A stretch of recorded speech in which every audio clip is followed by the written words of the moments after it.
Hello po, dito po sa video na ito ay i-update ko po kayo about po kay Cashjob application dahil nakaraang taon po ay ginawan ko nga po ito ng review and video tutorial kung paano ba kumita dito ng libreng pera, at ngayon nga po ay gagawan ko po ulit ito ng review at para may update ko po kayo kung talaga bang legit at nagbabayad pa din po ba itong application na ito hanggang ngayong taong 2025.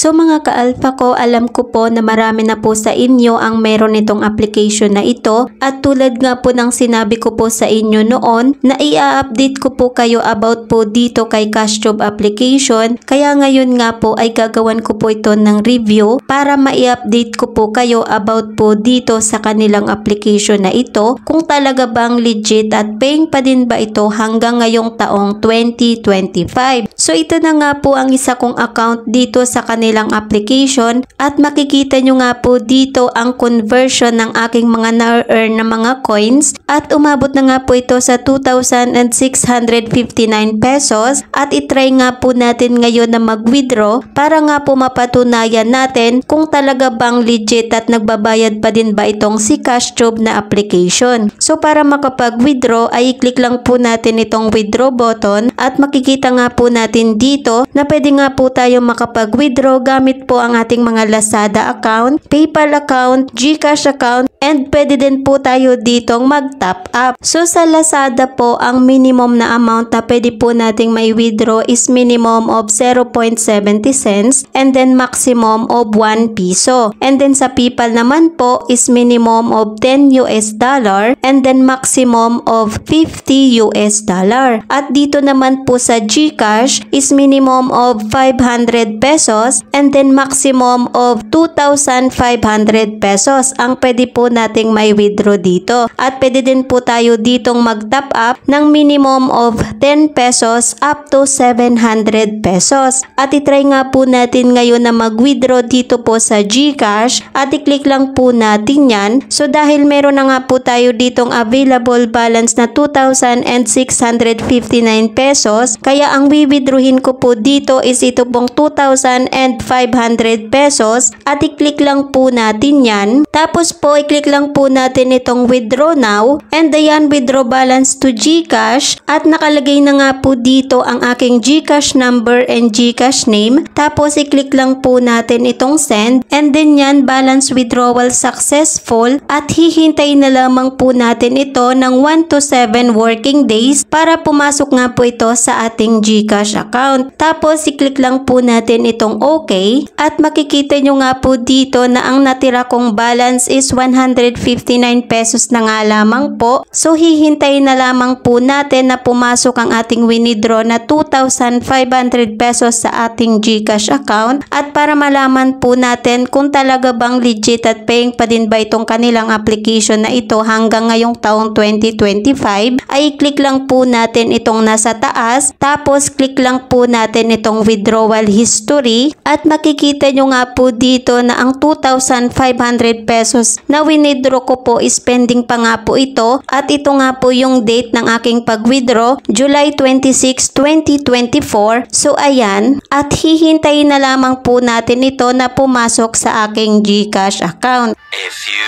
moments later. So mga ka-alpha ko, para nga po mapatunayan natin kung talaga bang legit at paying pa din ba itong si Cashjob, ay i-open lang po natin yan, and then ang date today is February 4, 2025 na. Tapos click lang po natin itong me dito sa baba, at makikita nyo nga po dito na mayroon na nga po ako ulit dito ng available balance na 843 pesos. Tapos para makita po natin yung ating withdraw na 2,500 pesos ay i-click lang po natin itong withdraw, tapos click lang po natin ito, and then click lang po natin itong withdrawal history, and makikita nga po natin dito yung aking withdraw noong July 26, 2024 na 2,500 pesos is pending pa din po, at ngayon nga po is February 4, 2025 na ay hindi pa din po pumasok yung aking withdraw na amount na 2,500 pesos sa aking GCash account, ibig sabihin ay hindi na po ito paying itong kanilang application na ito at nagtry din po akong mag-withdraw sa aking PayPal account at makikita nyo nga po dito mga ka-alpha ko yung aking winidraw na $10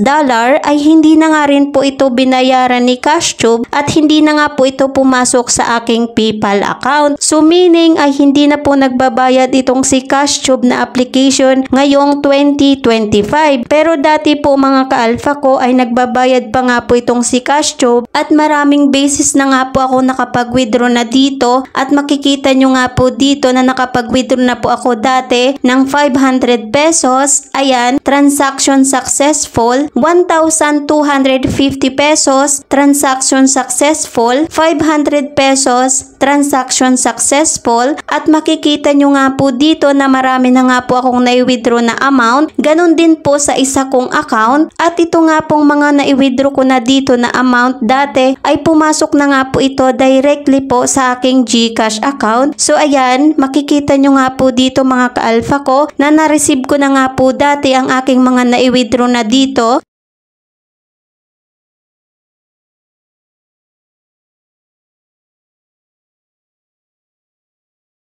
So ayan,